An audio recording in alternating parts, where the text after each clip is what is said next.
শ্রী বাবামণি বললেন, সৎসঙ্গ ও ভক্তির বিকাশ। অপর একজনের প্রশ্নের উত্তরে শ্রী শ্রী বাবামণি বলিলেন, যিনি নিয়ত ভগবত সেবায় নিজেকে নিয়োজিত করে রাখেন এবং সঙ্গে সঙ্গে সকল জীবকে ভগবতমুখ করবার চেষ্টা করেন, তিনি শুধুই মহাপুরুষ নন, তিনি পর উপকারী মহাপুরুষ। এরূপ মহাপুরুষ পেলে খুব শ্রদ্ধা সহকারে তাদের সঙ্গ করবে।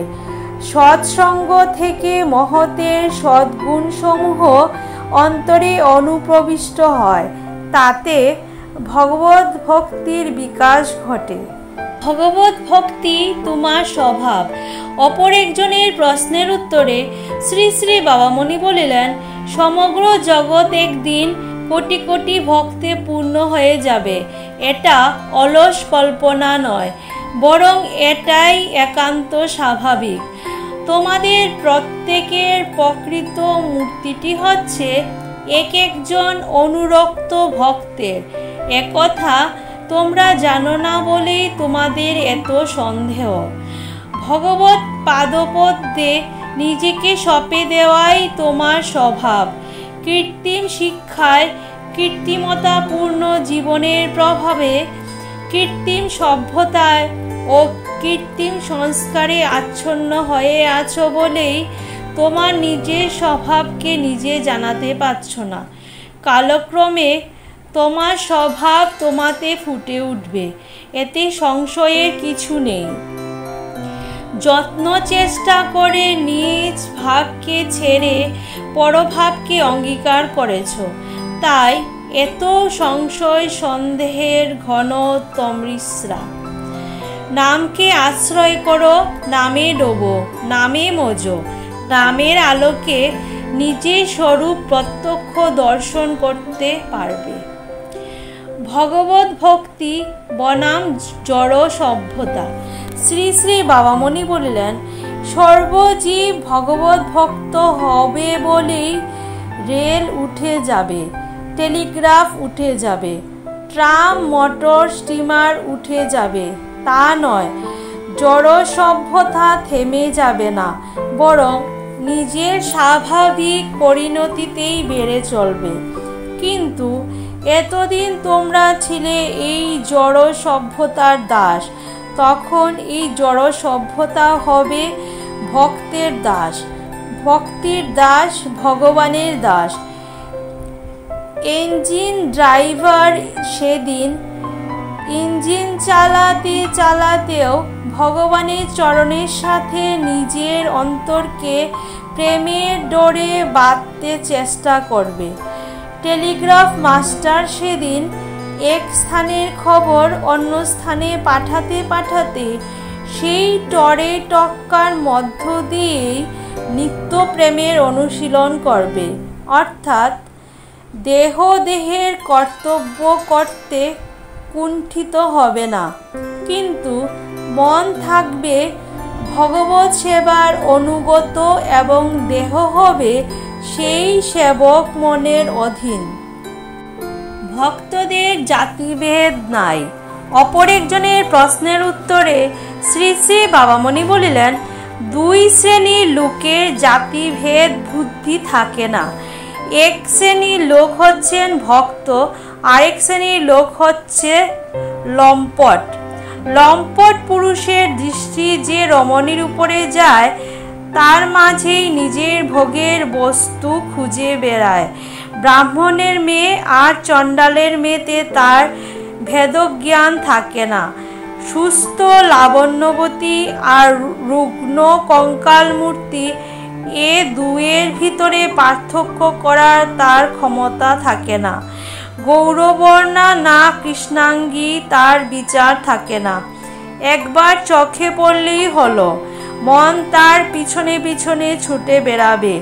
অসতী নারীর দৃষ্টি যে পুরুষের উপরে পড়ে, তাকেই সে মনে মনে কামনা করে। এখন সে স্বজাতি হোক আর বিজাতি হোক, রাজপুত্রই হোক আর মুচি মেথরি হোক, লম্পট পুরুষ আর অসতী নারীর এই হাল। আবার ভক্তগণেরও তাই।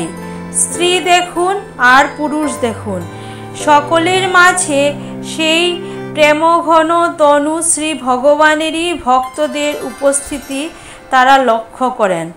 স্বজাতি বিজাতির বিচার নাই, স্বদেশ বিদেশের বিচার নাই, দ্বিজ শূদ্রের বিচার নাই।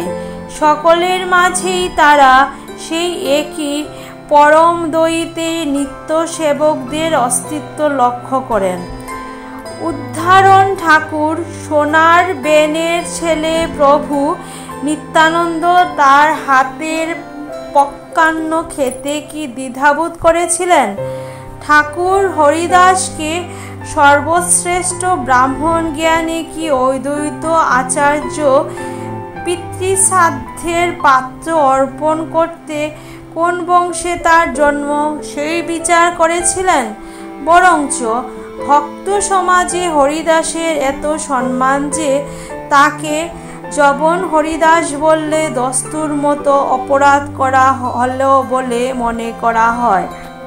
একজন ভক্ত তাকে জবন হরিদাস বলেন না, সবাই বলেন ঠাকুর হরিদাস। নামের প্রদীপ জ্বালাও। অপর একজনের প্রশ্নের উত্তরে শ্রী শ্রী বাবামণি বলিলেন, সন্ধ্যাকালে ঘরে ঘরেই প্রদীপ জ্বলে, এ দৃশ্য প্রত্যহ আমরা কে না দেখছি, কিন্তু অন্তর ভরা অমাবস্যার জমাট বাঁধা অন্ধকার গভীর নিশীথের বিভীষিকা রাশি সৃষ্টি করছে, তার দিকে লক্ষ্য দিচ্ছি কই।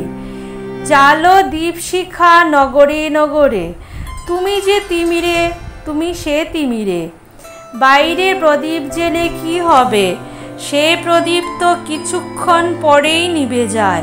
ভিতরে প্রদীপ জ্বালো, এমন প্রদীপ জ্বালো যে প্রদীপ আর কখনো নিবে না।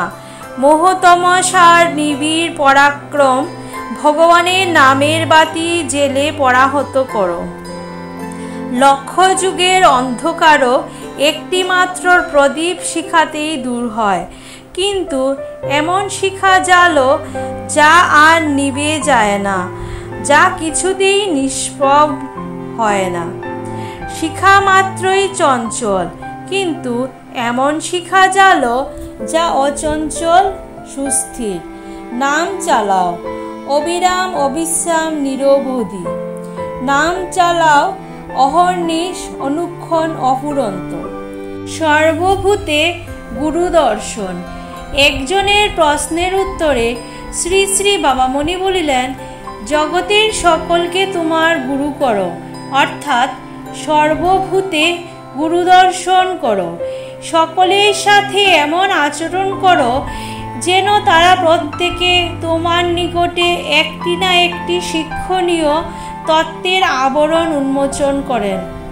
কারো বাক্যে, কারো ব্যবহারে তোমার শ্রবণ মনন ভগবত প্রেম রসে উদ্দীপিত হোক। সকলের কাছেই আমাদের শিখবার আছে, কারণ সকলের ভিতরেই নিত্যগুরু অধিষ্ঠিত রয়েছেন।